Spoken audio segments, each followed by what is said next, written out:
صحابہ نے قربانی کے بارے میں حضور سے پوچھا، ما ہاذہ الاضحیہ، یا رسول اللہ صلی اللہ علیہ وسلم یہ قربانی کیا ہے؟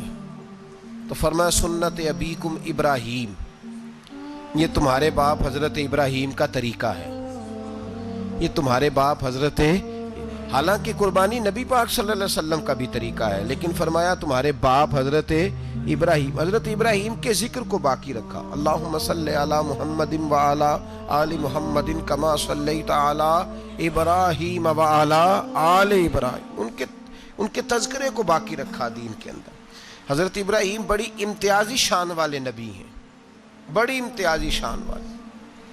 رب کریم کا وہ دوست جس نے کوئی چیز بچا کے نہیں رکھی، ہر شے ہی اپنے رب کی بارگاہ میں پیش کر دی۔ آپ شہر بابل کے قریب پیدا ہوئے تھے، وہاں سے مصر آئے، مصر سے فلسطین آئے، اور فلسطین سے آ کر کے کعبہ آباد فرمایا۔ زندگی سفروں میں گزری، سفر ایک تکلیف والی چیز ہے، پر حضرت ابراہیم نے وطن چھوڑ دیا، گھر چھوڑ دیا۔ جان بڑی عزیز ہوتی ہے اصل میں نا، جب انسان جد و جہد کرتا ہے نا دین کے لیے، تو اس کے رستے میں بڑی چیزیں آتی ہیں، کبھی اولاد، کبھی گھر، کبھی باہر، کبھی حکومتیں، کبھی سیاستیں، کبھی چدراہٹیں، اس کے رستے میں بڑا کچھ آتا ہے اور اسے ہر چیز کو فیس کرنا پڑتا ہے۔ گھر کے اندر بھی جنگ ہوتی ہے اور گھر کے باہر بھی لڑائی ہوتی ہے، یہ آسان ہے ہی نہیں۔ ہم تو خیر ہتھیار چھوڑ کے پھینکنے والے لوگ ہیں، ہم بھولے بھالے لوگ ہیں، ہم کہتے ہیں میں نے تو کہا تھا مہندی نہ کرو، پر بیٹے نہیں مانے، بولے جو ہوئے۔ اسی طرح حالانکہ اگر وہ بیٹا کہے نا کہ ابا جی لاؤ زندگی میں سارا کچھ میرے نام کرو، تو پھر ہم بولے نہیں ہوتے، اور اس وقت ہم تیز ہوتے ہیں، کہتے ہیں یہ کیسے ہو سکتا ہے، ہاتھ کاٹ کے دے دوں۔ اس وقت نہیں، دین کے معاملے میں بولے ہوتے ہیں۔ بیٹا بد مذہب کے پاس جا رہا ہے تو اس وقت ہم بولے بھالے ہیں، کوئی عرض نہیں، لیکن اگر وہ اپنی پسند کی شادی کرے ہمیں کراس کر کے، پھر ساتھ ہی ہم تیز ہو جاتے ہیں۔ تو حضرت ابراہیم نے جب دین کے لیے نکلے تو جد و جہد کی، گھر کے اندر بھی گھر کے باہر بھی۔ آپ کے والد کا نام طارق ہے، وہ توحید پرست تھے، ایماندار تھے، پرہیزگار تھے۔ آپ کے چچا کا نام آزر ہے، وہ بت پرست تھے، بت بیچا کرتے تھے۔ حضرت سیدنا ابراہیم علیہ السلام جب میدان عمل میں نکلے تو حضرت ابراہیم علیہ السلام نے اپنے گھر سے جہاد شروع کیا، لڑنا پڑا۔ گھر کے اصولوں سے، چچا نے جو رواج بنائے ہوئے تھے اس رواج سے ٹکرائے۔ فرمایا میں اپنے گھر کے اندر یہ بت پرستی نہیں ہونے دیں گا۔ چچا کو ایک دفعہ نہیں، بار بار 100 دفعہ سمجھایا۔ آپ کا چچا بت بنا کے بیچا کرتا تھا۔ حضرت ابراہیم علیہ السلام تھوڑے بڑے ہوئے تو کہنے لگا کہ چلو میرے ساتھ، تم بھی بت بیچنے ہیں، ہمارا کاروبار ہے۔ حضرت ابراہیم ساتھ نکلے تو بت پکڑا ہے، گندے پانی کے اندر اس بت کو ڈبوتے ہیں، کہتے ہیں کسی نے خریدنا ہے تو خرید لو، نہ یہ نفع دے سکتا ہے نہ نقصان دے سکتا ہے، جو اپنا آپ نہیں بچا سکتا تمہیں کیا بچائے گا، خریدنا ہے تو خرید لو۔ چچا کہنے لگا تو کاروبار چمکا رہا ہے کہ تباہ کر رہا ہے۔ گھر میں بڑے معاملات خراب ہوئے، جھگڑے ہوئے، لیکن حضرت ابراہیم علیہ السلام ایک منٹ کے لیے بھی اپنے گھر کے اندر بھی کمپرومائز کرنے کو تیار۔ یہ تھوڑا مشکل میں نے پہلو چھیڑ دیا ہے، یہ تھوڑا مشکل پہلو چھیڑ دیا ہے۔ بڑا سمجھدار آدمی ہے پر بیوی سے پردہ نہیں کرا سکتا، سیانا ہے، پنچایت کا بندہ ہے، جو اس سے آپ کہیں گے وہ بات یہ سنائے گا، لیکن کہتا ہے نہیں جی میں نے کوشش کر لی ہے۔ کس قسم کی کوشش ہے صاحب، کیسے ہو گیا؟ حضرت ابراہیم علیہ السلام نے گھر کے اندر سے فرمایا نہیں کرنے دوں گا، گھر کے اندر بھی ٹکرائے، فرمایا تم جو بھی ہو، پاش پاش کیا چچا کے اصولوں کو، اور باہر جب نکلے تو صرف علاقے کے چیئرمین سے نہیں ٹکرائے، ایم پی ایم این اے وزیر مشیر سے نہیں ٹکرائے، سپر پاور نمرود دنیا کا واحد حکمران تھا اس وقت، دوسرا کوئی حکمران ہی نہیں تھا، اکیلے حکمران سے جا کر ٹکرائے، کوئی ساتھ فوج نہیں تھی، کوئی ساتھ ان کے طاقت بظاہر دنیا داری کی کوئی نہیں تھی، پر حضرت ابراہیم جا کے ٹکرائے، اور میرے رسول پاک صلی اللہ علیہ وسلم نے سند بیان کی، فرمایا افضل الجہاد کلمۃ الحق عند سلطان الجابر، فرمایا سب سے افضل جہاد یہ ہے کہ تو ظالم بادشاہ کے سامنے کھڑے ہو کے حق بات بیان کر دے. یہ سب سے بڑا جہاد ہے. یہ سب سے افضل الجہاد ہے کلیمت الحق عند سلطان الجابر. سب سے بڑا جہاد. حضرت ابراہیم کھڑے ہو گئے, سپر پاور سے ٹکرائے. یہاں ہم لوگ حکمتوں کا شکار ہیں, دیکھیں گے, کریں گے, سوچیں گے, اور مولوی صاحب کو ویسے کہتے ہیں آپ پرہیز کریں سیاسی باتوں سے. بھئی اللہ کے ہر نبی نے جا کے وقت کے ظالم حکمران کو لتاڑا ہے, للکارا ہے. یہ تو مشن انبیاء ہے. حضرت سیدنا ابراہیم علیہ السلام نے اس کو جا کے کہا کہ تو جھوٹ بولتا ہے, تو جھوٹا ہے, تو خدائی کا دعویٰ کرتا ہے, تو بہت بڑا ظالم ہے. اور قرآن مجید نے اس ساری بات کو بیان فرمایا. حضرت ابراہیم علیہ السلام سے کہنے لگا میں رب ہوں. تو آپ نے فرمایا میرا رب تو وہ ہے جو زندہ کرتا اور مارتا ہے. تو پھر آپ حق بات بیان کریں گے تو اللہ مارے گا کہ بندہ مارے گا؟ کچھ بھی نہیں ہوتا, کیونکہ زندگی موت کس کے ہاتھ میں ہے؟ اللہ کے ہاتھ میں. زندگی موت اللہ, کچھ بھی نہیں ہوتا. انسان صحیح سمت کا تعین کرے اور صحیح چلے. حضرت علی شیر خدا سے کسی نے کہا تھا کہ آپ کے بڑی دشمنی ہے, کوئی محافظ رکھ لیں. آپ فرمانے لگے موت خود بہت بڑی محافظ ہے, وقت سے پہلے آتی ہی نہیں. بڑی محافظ ہے, وقت سے پہلے. علامہ نورانی رحمت اللہ تعالیٰ علیہ کراچی جیسے شہر میں رہا کرتے تھے, جہاں گام پہ خطرہ تھا. لوگوں نے کہا حضرت اتنے بڑے لیڈر ہو, آپ کی جماعت کی 62 سیٹیں ہوئی قومی اسمبلی میں, ایک ایسا وقت بھی آیا تو کوئی ایک آدمی بندوق والا. آپ فرمانے لگے مجھے ضرورت ہی نہیں, اس لیے کہ جس خدا رسول کے لیے میں نکلا ہوں وہ خود ہی حفاظت کرنے والے ہیں, ضرورت نہیں ان چیزوں. تو بھائی حضرت ابراہیم ٹکرائے, اور آپ کا انداز کیا ہے؟ جا کے کہا کہ تو نہیں, خدا وہ ہے جو زندہ کرتا. اور اس نے ایک بیوقوفوں جیسی دلیل دی. ایک آدمی کو کل پھانسی دینی تھی تو اس کو بلایا, کہنے لگا تجھے کب پھانسی ہے؟ اس نے کہا کل. کہنے لگا جا تجھے آزاد کیا, زندگی دی, اس کو چھٹی دے دی. ایک عام آدمی بیچارہ بیٹھا تھا, اس کو پکڑ کے نا کہنے لگا اس کی گردن اڑا دو. کہنے لگا دیکھ لو میں بھی زندہ کرتا اور مارتا ہوں. وہ جو کل مرنے والا تھا میں نے زندہ کر دیا ہے, اور جس کو پتہ ہی نہیں تھا کہ میں نے مرنا ہے اسے پکڑ کے میں نے مار دیا ہے. یہ بیوقوفوں جیسی دلیل ہے. حضرت سیدنا ابراہیم علیہ السلام چاہتے تو اسی وقت دلیل توڑ دیتے کہ تو کیا بیوقوفوں جیسی بات کر رہا ہے, اگر تو زندگی دیتا ہے تو مرے ہوئے میں جان ڈال کے دے جس کو تو نے مارا ہے. لیکن حضرت ابراہیم نے دیکھا کہ بیوقوف ہے, بیوقوفوں سے بحث نہیں ہوتی, دلیل بدل لی جاتی ہے, ان کی عقل کے مطابق بات کی جاتی ہے. حضرت ابراہیم فرمانے لگے میرا رب وہ ہے جو سورج مشرق سے نکالتا ہے اور مغرب میں غروب کرتا ہے. تو اگر رب ہے تو تو مغرب سے نکال کے مشرق میں غروب کر. فبہت الذی کفر, کافر لاجواب ہو گیا, اس کے پاس اس چیز کا کوئی جواب نہیں تھا. علامہ اسماعیل حقی نے خوبصورت فقرہ لکھا ہے, خوبصورت جان ڈال دی ایک جملہ کہہ کے. حضرت سیدنا علامہ اسماعیل حقی رحمت اللہ علیہ فرمانے لگے چونکہ نمرود بیوقوفوں جیسی باتیں کر رہا تھا, اگر وہ یہ کہہ دیتا نا کہ میں سورج کو نکالتا ہوں مشرق سے, میں غروب کرتا ہوں معاذ اللہ مغرب میں نکالتا ہوں, تو آپ اپنے رب سے کہیے کہ وہ مغرب سے نکال کے مشرق میں غروب کرے.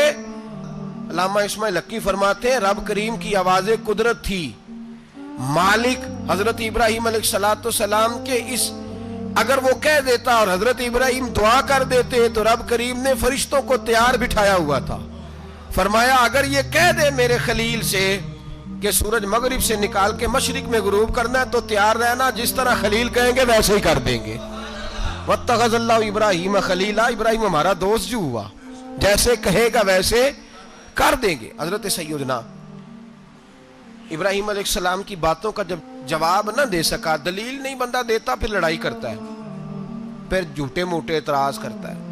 دلیل ختم ہوتی ہے تو لوگ ذاتیات پہ اترتے ہیں, کہتے ہیں یہ کھانستا صحیح نہیں, دیکھتا صحیح نہیں. دلیل ختم, اب ذاتیات پہ اترے, کہنے لگے مجھے پتہ چلا ہے کہ یہ فلانی جگہ گیا تھا تو وہاں جا کے اس نے اس طرح کیا ہے. پھر لوگ ذاتیات پہ اترتے ہیں, جب دلیل کا جواب دلیل سے نہیں دے پاتے پھر ذاتیات پر اتر کر حملے کرتے ہیں. حضرت ابراہیم کے دلائل کا جواب نمرود نہ دے سکا تو کہنے لگا کہ اس کو آگ میں ڈال دو. قوم گئی ہوئی تھی ساری, آپ نے بات سنی ہوئی ہے, میں نے صرف اشارہ دینا ہے, میلے پہ. تو حضرت سیدنا ابراہیم علیہ السلام نے سارے بت توڑ دیے,